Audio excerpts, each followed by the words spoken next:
My name is Anna Zadorozhnaya. I'm a watercolor artist, watercolor tutor, Schmincke and Da Vinci brand ambassador, and also author of the book dedicated to painting landscapes in watercolor. I'm happy that you are here. I'm the expert in watercolor. I'm the expert in granulation. I illustrated all the covers for the Schmincke Super-granulating series. And I know about them, about granulation, and I'm happy to share my knowledge and my passion with you. So our demo will be divided into 3 parts. So in the first part, I will tell you about the granulation, so a little bit of a theory part. So what is granulation, how to achieve it, how to use it, where to use it, and so on and so on. The second part will be demo, so I will be painting the subject. Today it will be tundra with flowers. And the third part will be answering to your questions if you have them.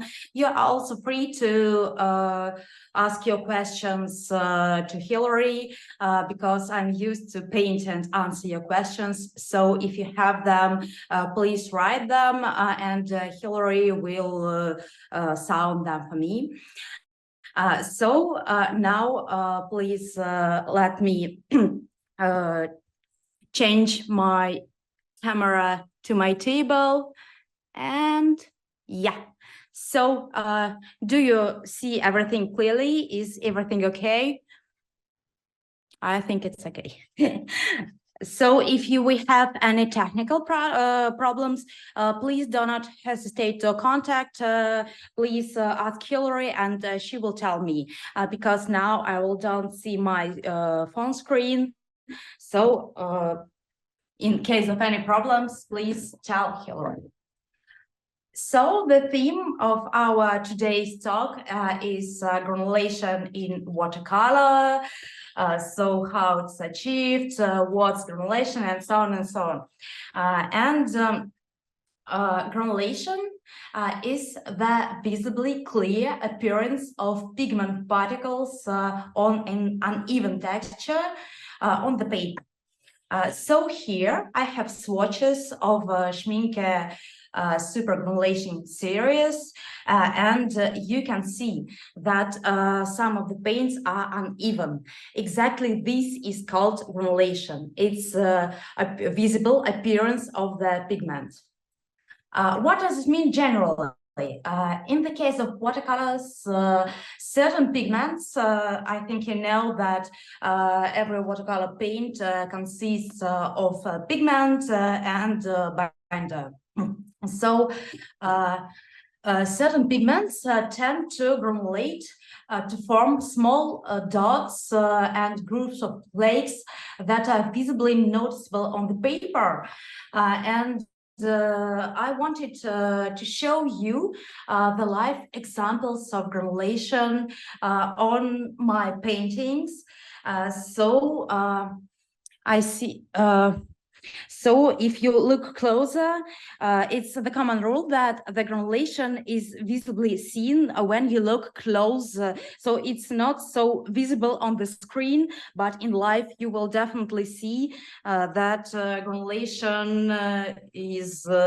so it creates the interest in painting I use granulation practically all the time in most of my paintings. So, for example, here you can see that the pigments falls into some particles. And also I wanted to show you one more sketchbook. So here in the sky, also here, and if you look closer, I will turn my sketchbook. I don't know if you see it or not, but here it appears to be. And also one special moment. So this is rather old sketchbook, and this is the sketch of the of the illustration to Super-granulation deep sea series. So it was my first experience trying, and I love them.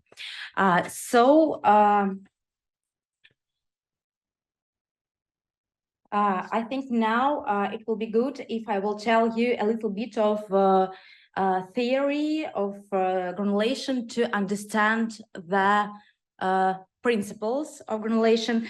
So these are also live swatches of first 5 series totally.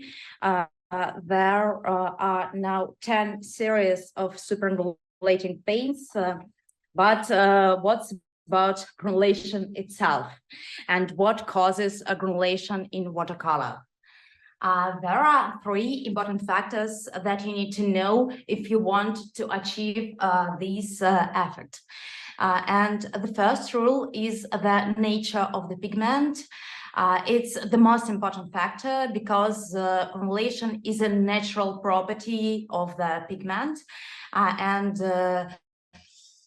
there are groups of pigments that have a natural tendency to granulate because they are simply heavier, and these pigments are ultramarines, cobalts, mostly earth tones, blacks, and so on.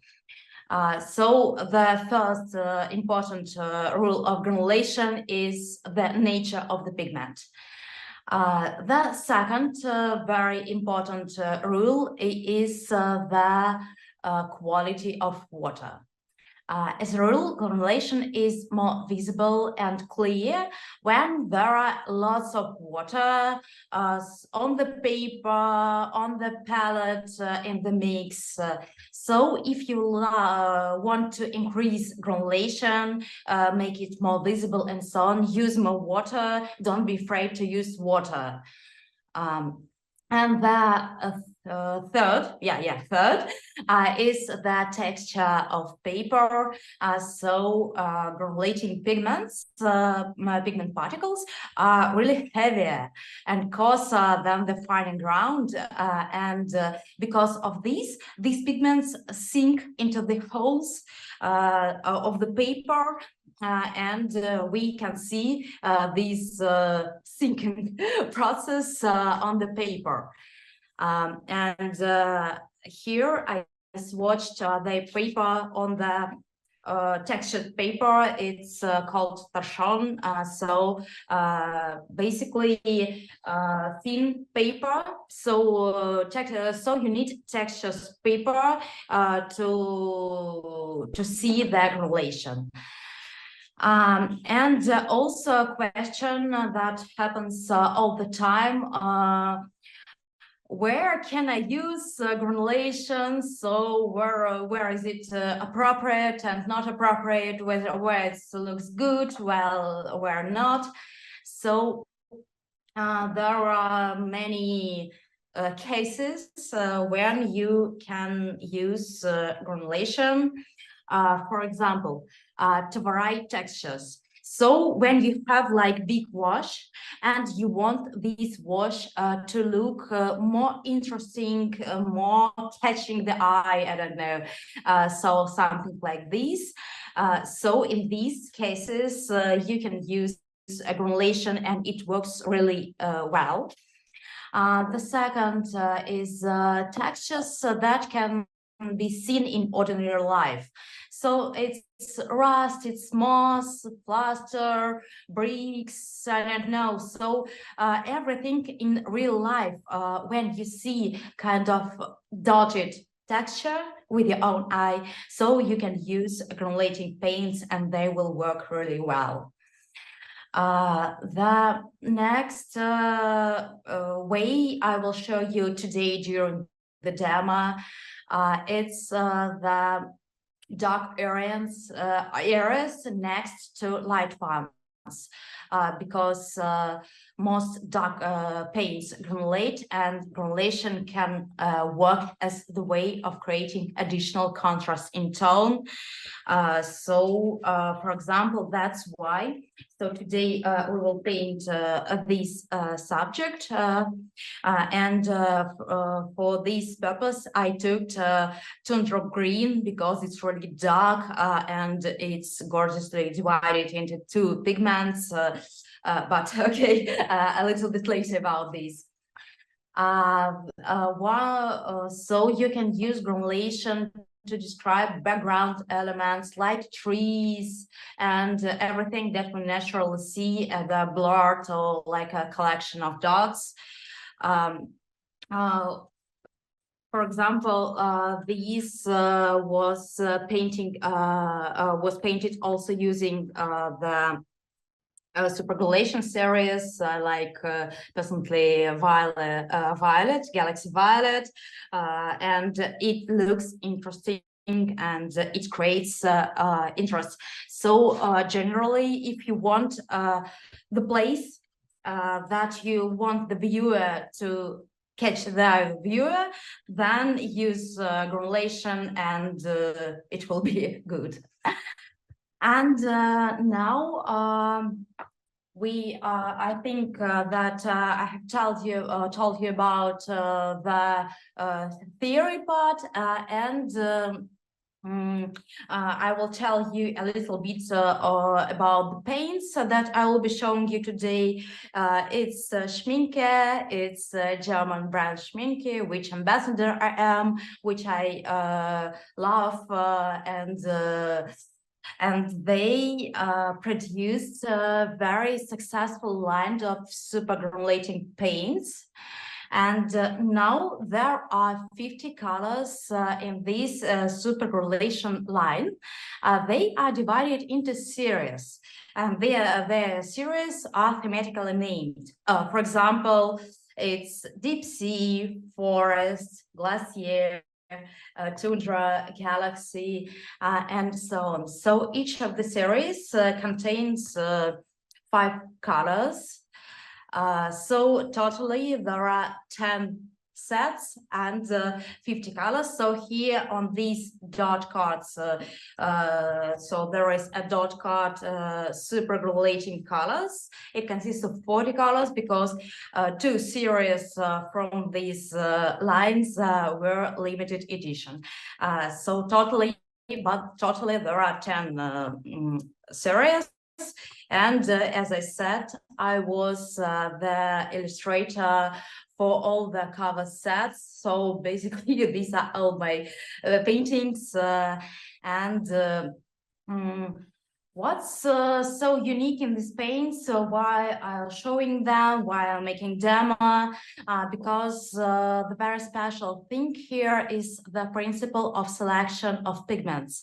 They were specially combined or selected to give super-granulation clearly seen on the paper. So Schmincke used the principle of combining 2 different pigments, which are highly granulating by themselves and also look harmonious together. So I have swatches here, and you can see with your own eyes, and I hope that you can see it on the camera, that these paints are gorgeous. So I love to say of them as the planets, because look, this glacier green, these gorgeous red and green pigment. So galaxy violet, it's red and blue pigment, and they are visibly seen. So gorgeous black colors. I like haze pink. I like all of them. Desert green, look, it's the one color. So can you believe that you just paint and you receive kind of these gorgeous greenish, reddish, so I don't know, it's fantastic. I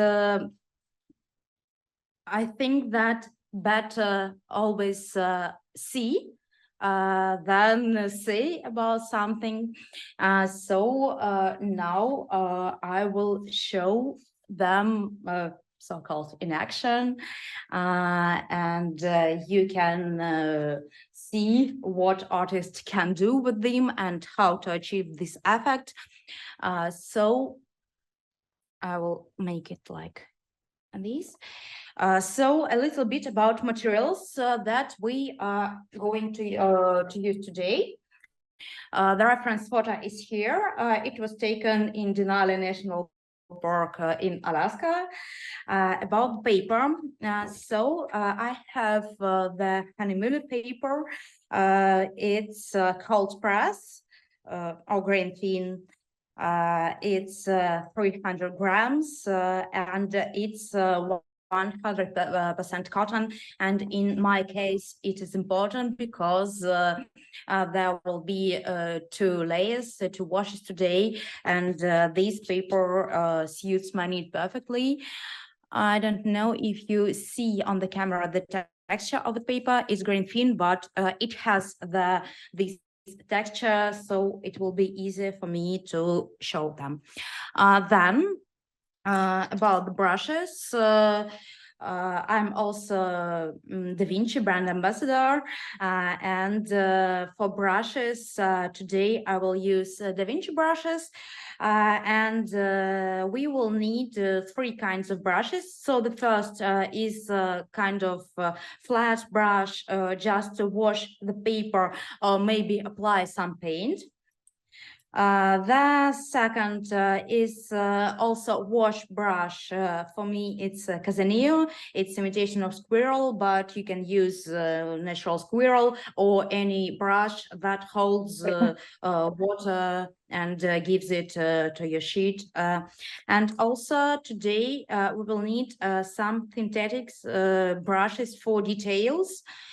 So they are very good for controlling the amount of water, and you need that these brush have a sharp tip. So the pencil can for water. Moment, I will. Yeah, so you can see that I have can for water.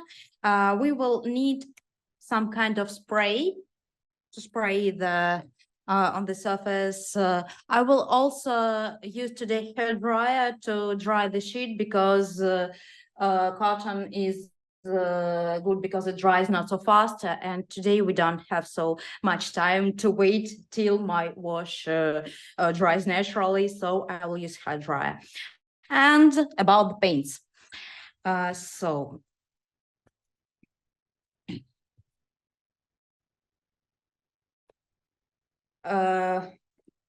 we will need Ultramarine Finest. It's basically just ultramarine. Helio Cerulean is a kind of very, very light blue, and we will need it for the sky area. Then Ruby Red Deep, it's kind of it's not kind of, it's red color, and we will use this red color for these flowers. Then Phthalo Green, we will use it for creating greens, but not in pure form, but in connection with the sepia brown and transparent brown. So it's 2 browns. And about super-granulating paints, today I will use 3 of them. And also one thing I did not mention in my theory part, that you can mix your super-granulating paints with ordinary starter paints that don't granulate, and the whole mix will be granulating, and it's like important. So just keep it in mind. So today we will use tundra green. It's a gorgeous color, which is very good at creating foreground. Then we will use forest brown to create all these green bushes and so on. And we will use sheer yellow. It's kind of really mustardy, I will say, yellow, and it granulates really well. And maybe in some parts here, because here it's like very warm and very yellowish yellow, I will add a small amount of some yellow color. Maybe it will be yellow ochre. So basically every warm yellow color suits. It could be cadmium yellow, it could be ochre yellow, and so on. So pencil, the paper, so I have told about, I think, everything. So, and palette, of course, and paper towels, just to control the amount of water we have. And I will begin my pencil sketch. Don't be... So about the pencil sketch, I'm not a big fan of painting long pencil sketches. I don't think it's necessary, and I'm not so patient to paint with the pencil like very much details. So I prefer just to paint a few lines and to mark the areas where I would have. So here I would have my flowers. Here will be basically this wash, and here I will not paint with pencil the mountains because I don't think it's necessary.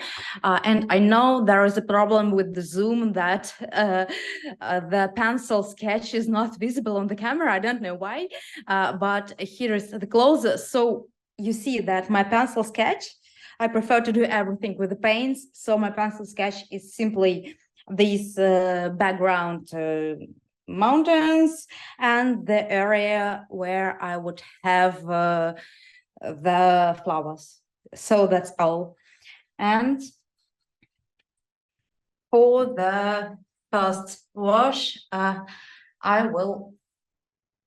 beginning with applying clean water on my sheet.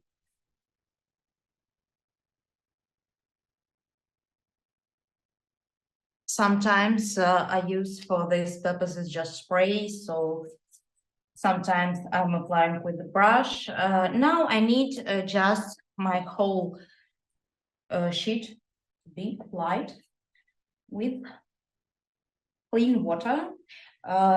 And in this case, it's important that I'm painting on the cotton paper, so it holds water really good, and it don't dries in a second. So I will have enough time to make all my washes. I'm looking in the light that I have applied water everywhere, and there are no spots left.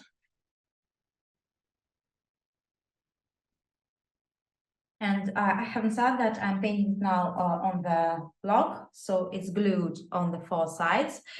If you have just paper, so you can use the masking tape to apply all 4 sides of your paper. And I'm beginning to make a mix for my sky, for these clouds and these mountains. I'm using ultramarine. It's Ultramarine Finest, and it's the only ultramarine that doesn't granulate so much as usual. So it's special ultramarine, and only Schmincke has it. I'm mixing these with transparent brown, with transparent brown to have kind of grayish color. And then I'm adding a little bit of red in this mix. So I will have a kind of grayish, violety mix. So, and also the speed of drying depends on the conditions of the paint. And now I'm painting wet on wet. I'm looking at my paints. I think that it's like not so violet, and I'm wanting to make more violet, and I'm applying these paints. And also one important thing about watercolor and cotton, especially cotton paper, that on the cotton paper it tends to be not so after the paper dries, the colors look really less saturated. So now I am applying like heavy mix. So, and these when it dries, it will look really paler. And with the other brush, I'm taking my Phthalo Helio Cerulean. It's very bright blue color, and I apply this blue color to create my sky area. In the other brush, I have this violet mix, and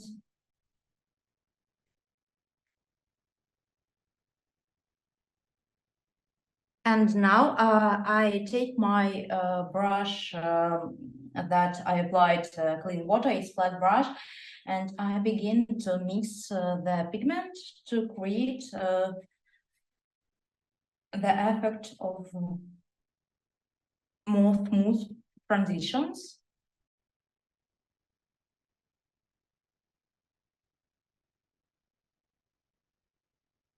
In some places, I need to have more bright areas, so I wipe the paint with the brush and then wipe the brush of my towel, and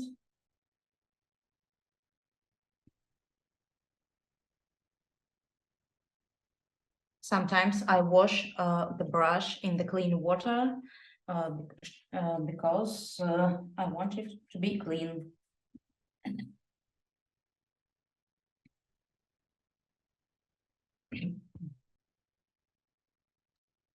Okay, so now I will make the first wash, and I can see that my paper is not so wet down, so it began to dry very fast. So I'm applying more water now to make it wet again, because I want my granulation to be seen. And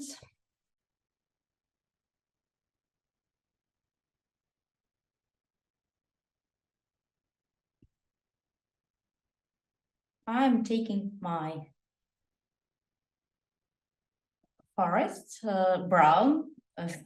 Don't ask why it's brown, because it's obviously green.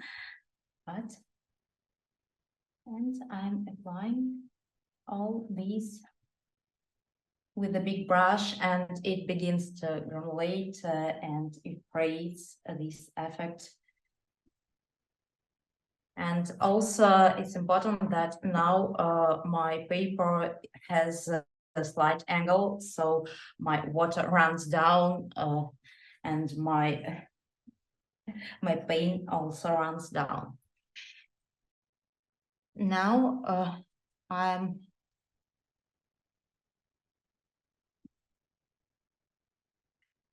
taking this yellow, so not to make my wash within one color, so it will look more interesting. And I'm washing the areas here with a kind of yellowish, and I love it.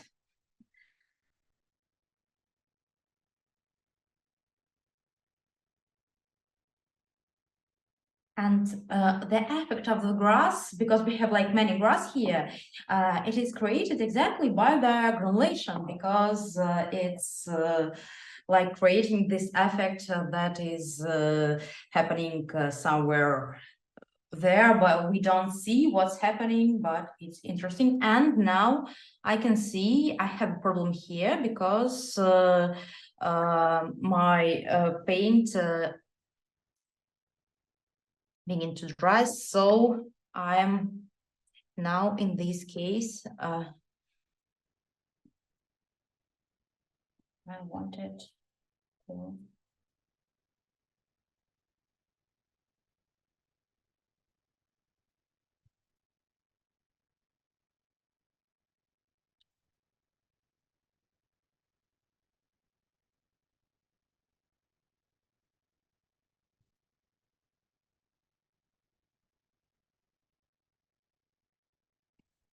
I have enough time for making this because I have cotton paper, and so now I'm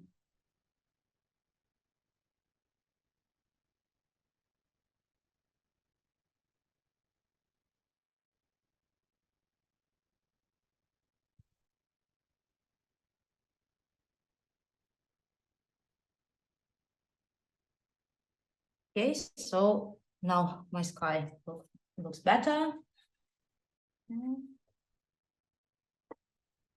I'm applying blue color. So here I will have these background mountains. Here looks good, and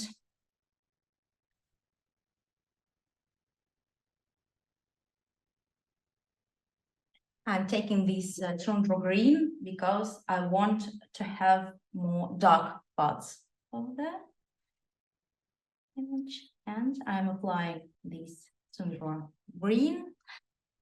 Maybe in some places I spray.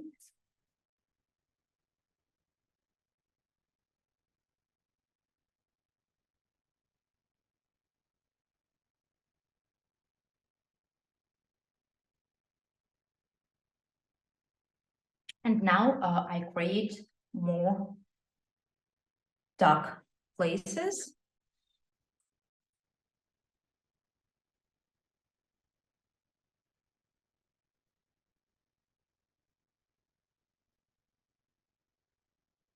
So to create the shadows.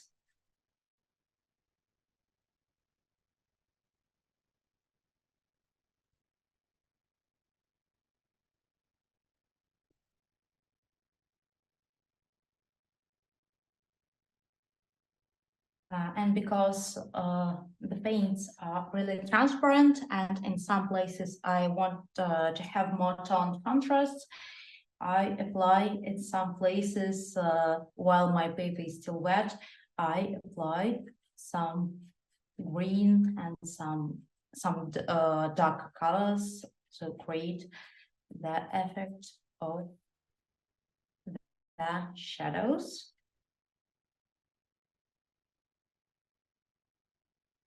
And wash brush is more convenient for these purposes, but when I'm in process, I take the brush, simply the brush that I have with me, have by my hand.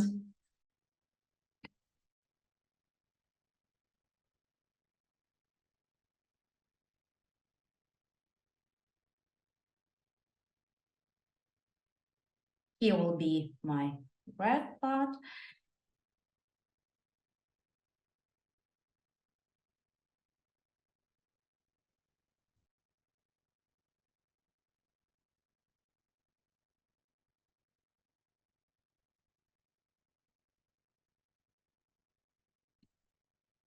So basically I'm now applying my background layer using this granulation paint to create this effect of.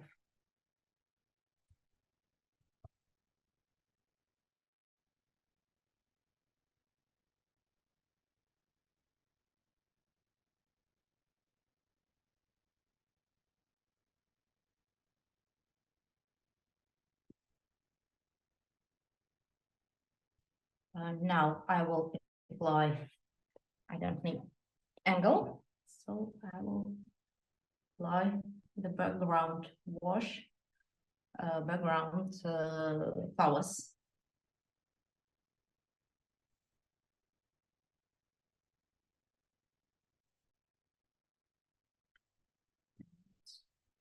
I will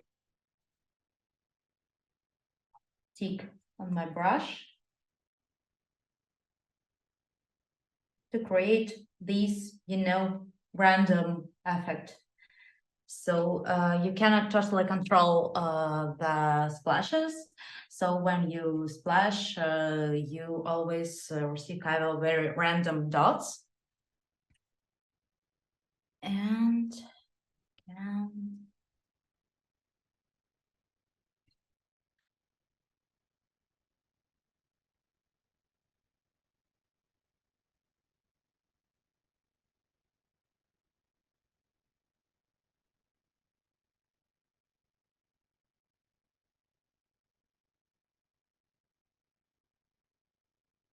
And my paper is still wet, so I'm using these to create these washes.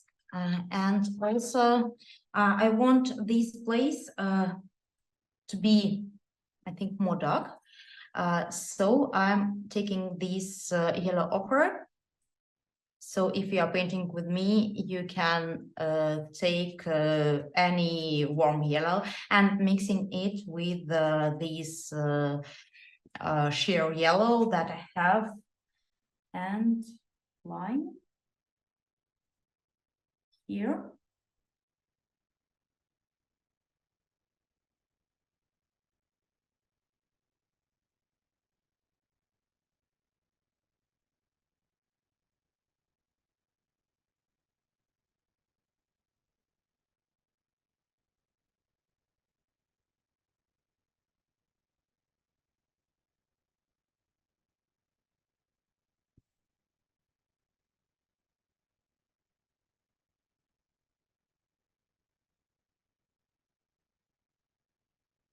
And also some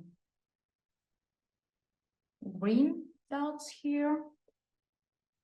And we will be making the more specific greens here, more concrete, more detailed during the second wash, when I will be using non-granulating paints.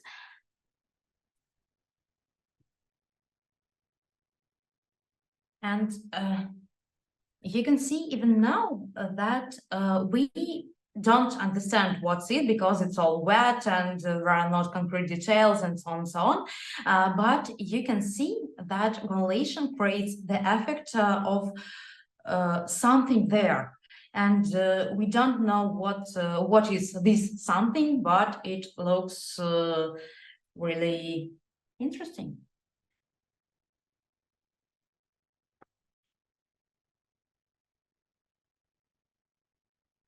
In some places I will also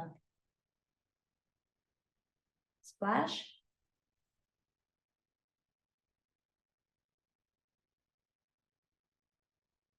Splash the green colors.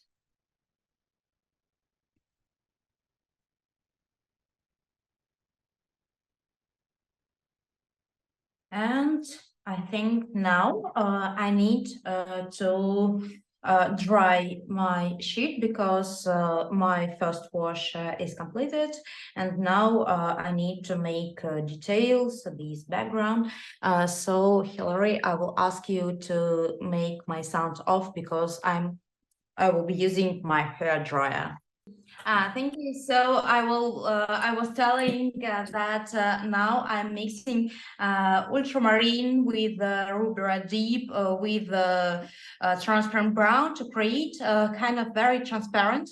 So I'm using the water, very transparent mix. For my background mountains, it should be transparent because these mountains are like distant, and in some places I use pure ultramarine. In some places I use this mix, and I'm just applying this mountain mix, and I didn't mark it with pencil, and now I'm simply doing it with my brush.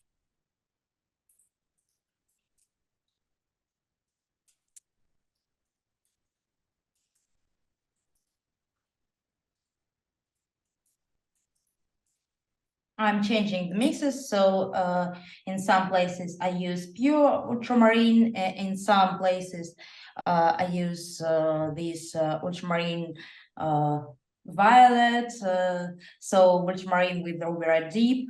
In some places I use these grayish mix, so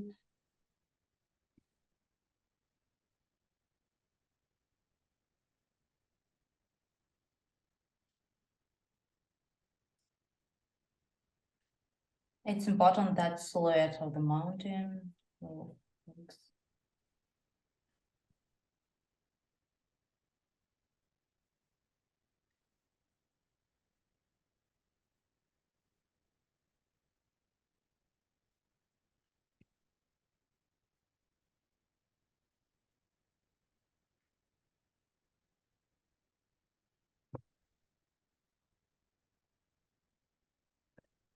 and now I begin to create, to make the details, because without details it looks like French. So in some places I'm washing my mix with the clean water, just not to have this very hard edge, because these here are distant mountains and we cannot see this hard edge from this distance. And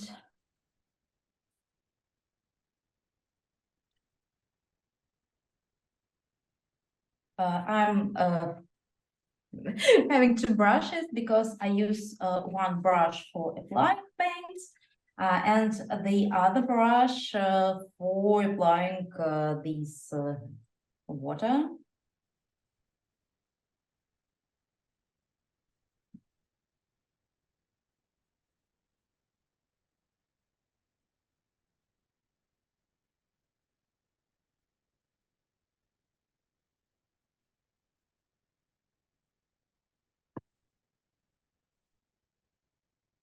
So now I'm making more the shadows on the distant mountains, and creating some kind of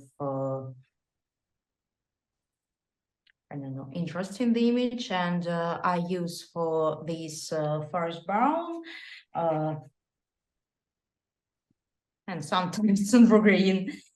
So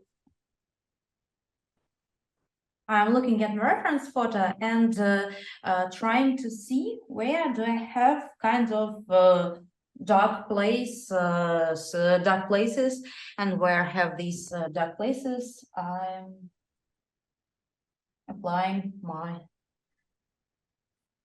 colors.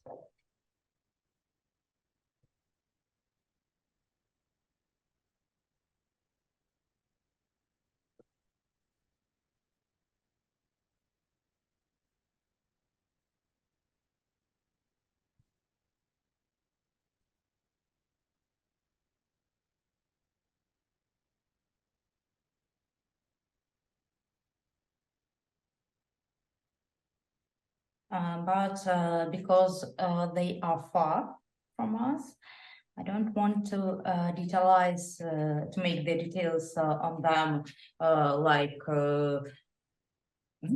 very carefully because it's distant. So I'm just creating the effect that something is there. And my granulations help me because I don't know if it's seen on the camera, but on my paper I can see that these particles form this effect of something distant that we don't understand what's it, but we know that it's here, and it's exactly the effect I wanted to have. And then I'm mixing my sheer yellow. I'm mixing it with the Phthalo Green and with the Sepia brown to create really dark color, very suitable for painting the dark parts. And I'm adding yellow just to have kind of this color in this mix. And while my paper is still wet, I'm applying these distant parts of very dark color.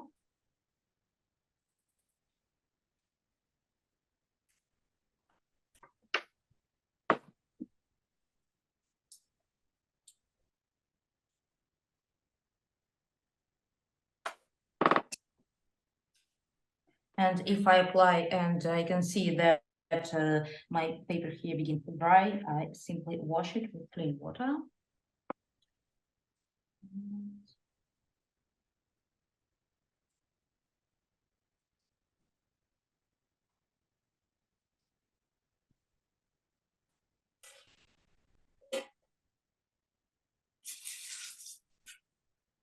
It's better in the case than that you apply clean water and then apply these shadows. It's just a small dots that create these feeling.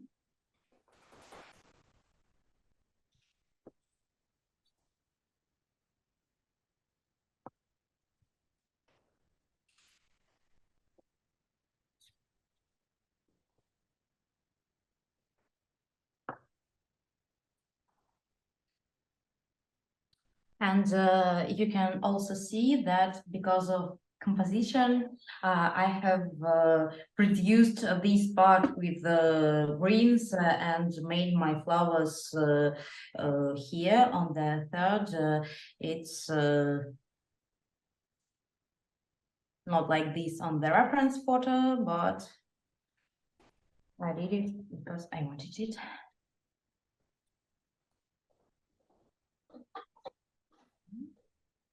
Again, this yellowish mix.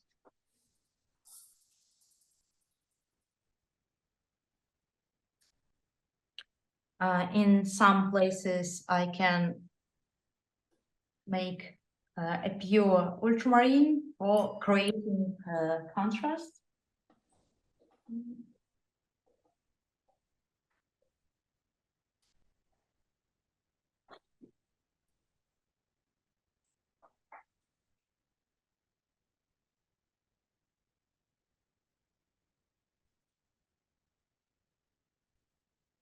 So you can see that I'm holding like two brushes because I'm right-handed. So I paint with one brush and then paint both with another, and so on and so on. So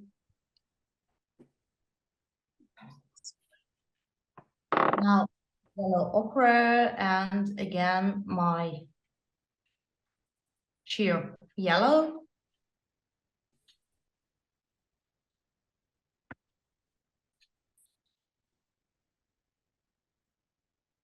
So to have more yellow, and again, kind of these dark parts, and also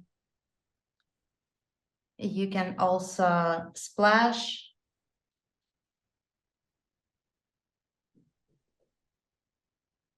So you can also splash with the dark paint.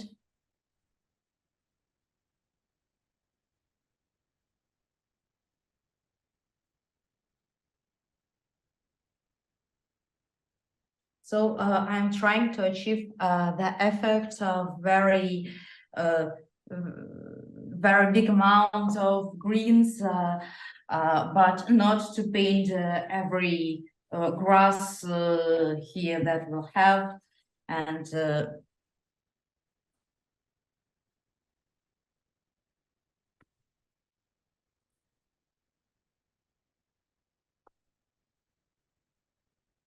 I want to make a dark place here, just to make my flowers. I don't know what flower is. I'm not good at botanics, but I want to make them look more bright.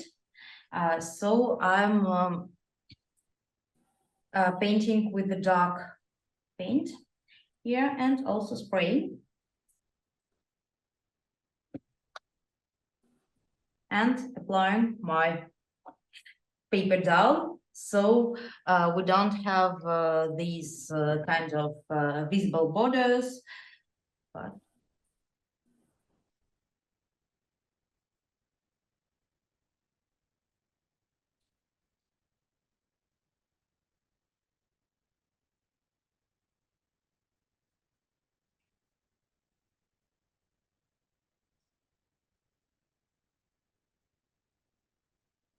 so now it's here all the mix of sepia and phthalo green.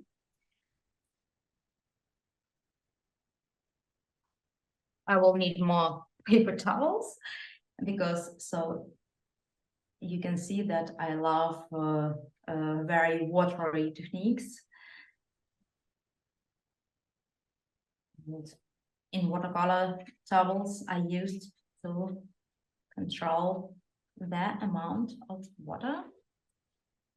So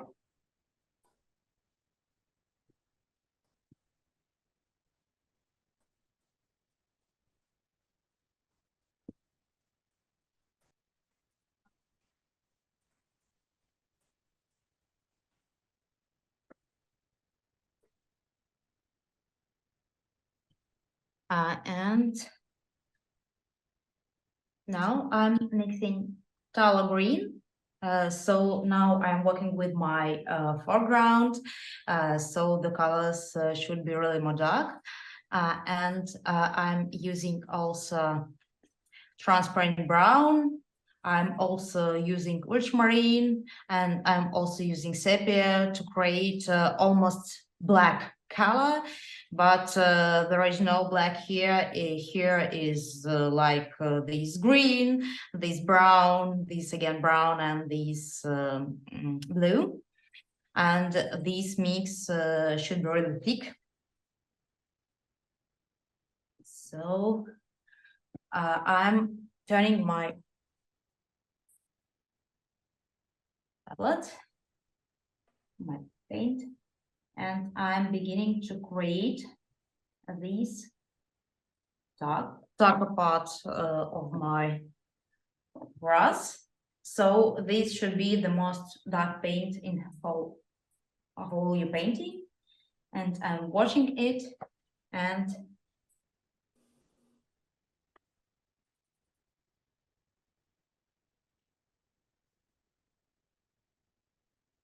I'm spraying.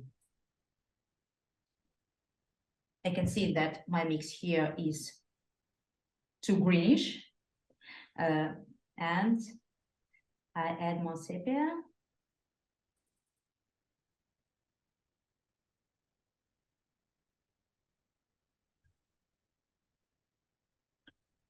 And I make this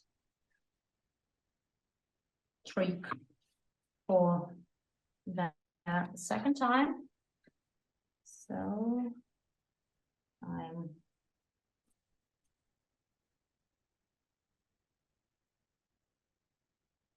and yeah, it flows down and creates this effect I wanted to achieve.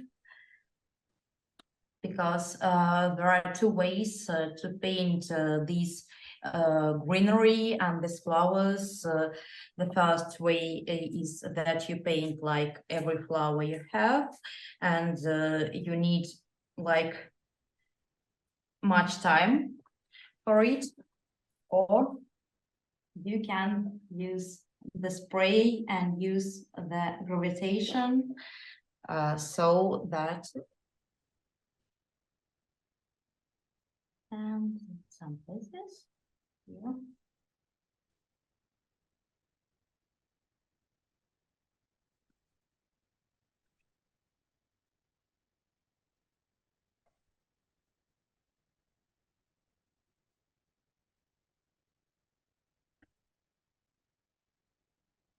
So you can see that I create the effect of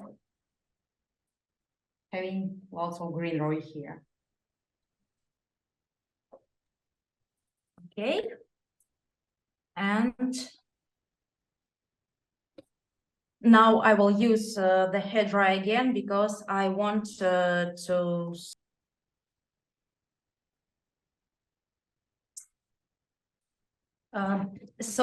before painting the flowers, I want to make sure that it is okay with the aerial perspective.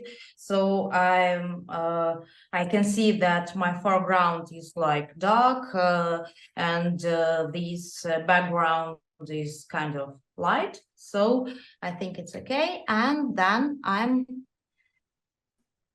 taking my rubber dip, mixing it very thick paint in pure form.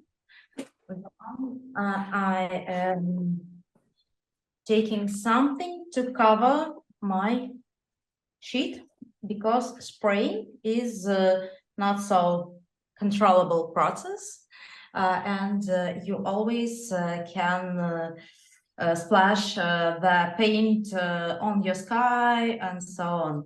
So I'm covering my parts that I don't want to be splashed and begin to carefully take my brush.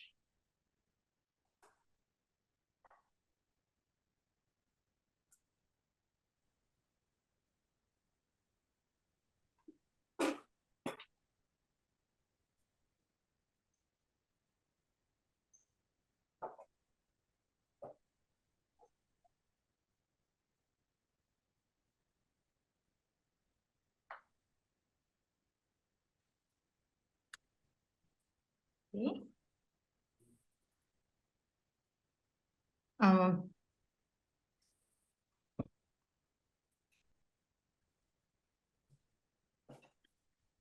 And also some dark places, well, again with the tundra green, maybe sepia. So I just want I don't want just want to have my foreground look even dark.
And maybe in some places I want to have like bigger,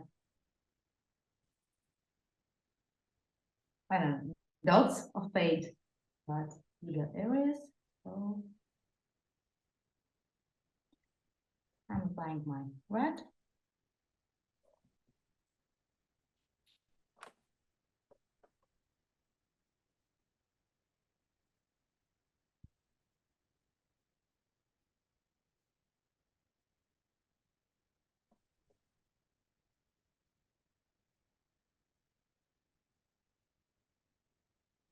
And in some few flowers, I want to make a kind of I don't remember the word in English, but it's not the leaves, but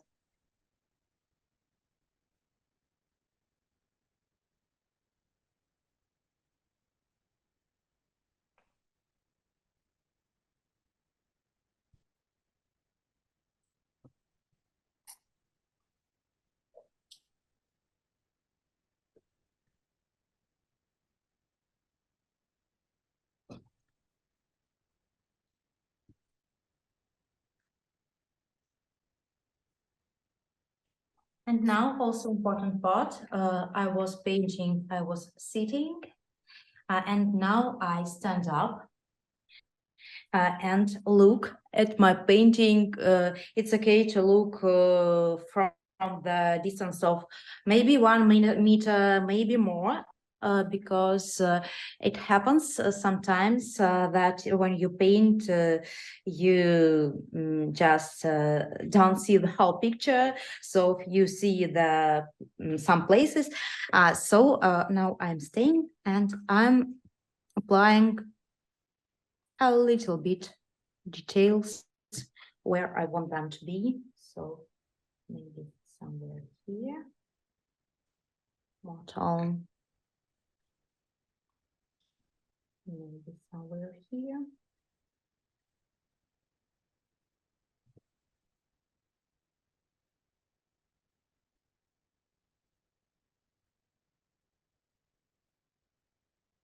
And maybe I want to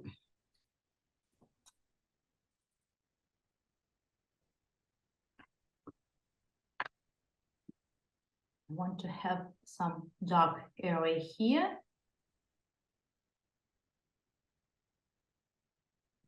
So I'm applying this dark paint, washing it with clean water.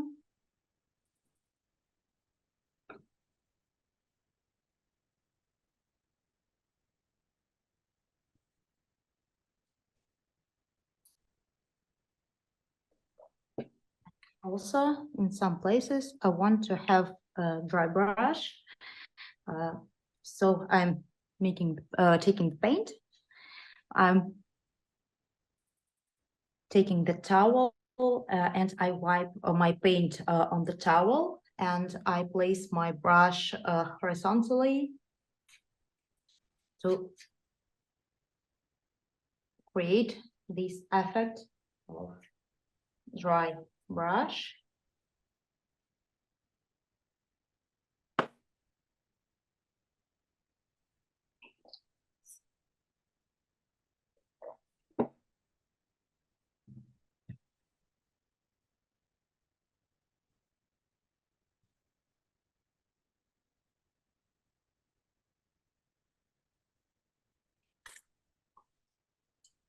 And again, taking some green paint to create the effect. Okay, so I think that my painting is done. I don't know if you can see this granulation on the screen, but I can see it. It's clearly visible. So here, here, here. And I think that these interests that is created by these super-granulating paints and also these gorgeous pigments, when you can see these green and brown areas, so we can see that it granulates and so on. So So I think it's all. And now I have painted my tundra. And if you have any questions, I will be glad to answer them. So please ask your questions if you have them.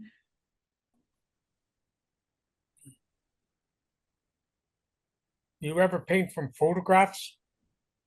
Yes, yes. I paint plein air also, but mostly I paint from photographs because for me it's more convenient to paint in the studio. So this photo was taken by me, and I paint plein air, but most of the paintings, my paintings, I paint on the photos and maybe plein air sketches. And I noticed you just relish using pencil. You don't want that to be seen, but locally I've seen a watercolor by artists and they leave the pencil in. It looks a little unprofessional. I guess there's nothing you can do once the painting is completed, correct? You see the pencil lines underneath a lighter color. Yeah. I think I've understood your question. So I use the pens. Basically, I use very little pencil. Yeah. So and my sketches, I don't know. Maybe I will look, but I don't see. So it's also relating, by the way. So and I don't use pencil sketch because I'm making everything with the paints.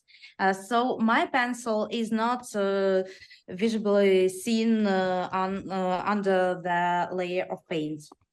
So I don't see here pencil.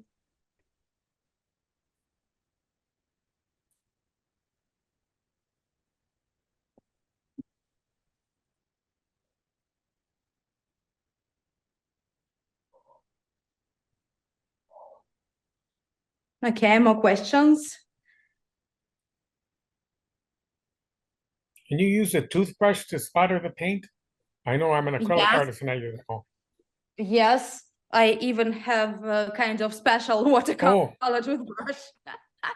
I splash the masking fluid, I splash paints. So, for example, here when I was painting this galaxy, and the originally image is like, I think this size or even bigger, I don't remember. And I don't know if you see, but these white dots, they were used exactly with this toothbrush. Because it's very good when you have element of random. So you splash and you don't know how will these splashes lie on the paper, and it's these elements that helps a lot.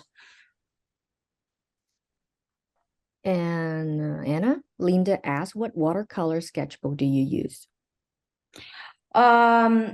Mostly I use watercolor sketchbook that I make by myself. So I sew it.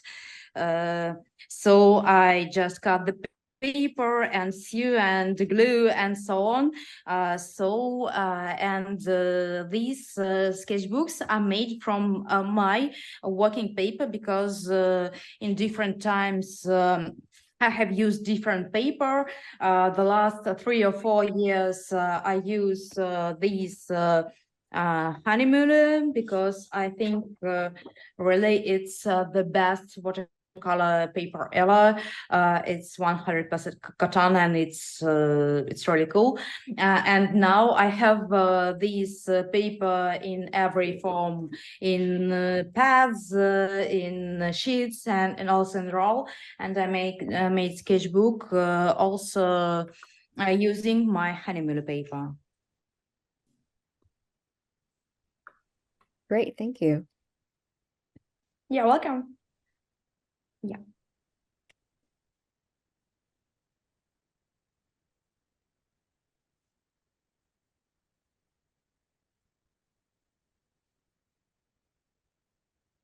Okay, so and there was no question during the demo, so there were no questions when people asked when I painted, yeah?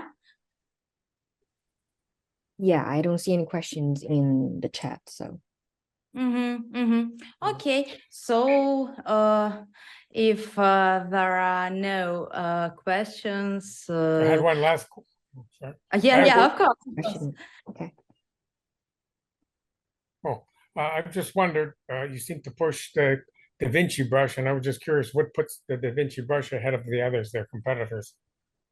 Because Da Vinci brushes German quality as Schmincke, and I have used the other brushes, and the Da Vinci brushes, they like, I'm painting like practically every day, and the tip stay sharp, they are very, very good and quality, and Da Vinci are great because they also make lots of series, very interesting series. So, for example, Da Vinci launched Helio series, The Imitation of Kolinsky, and it was like really cool. So it's hard to say because I'm painting with Schmincke and Da Vinci, only Schmincke and Da Vinci, since I became an ambassador since 2019. So it's like 4 years, and I have no problems, and I love them.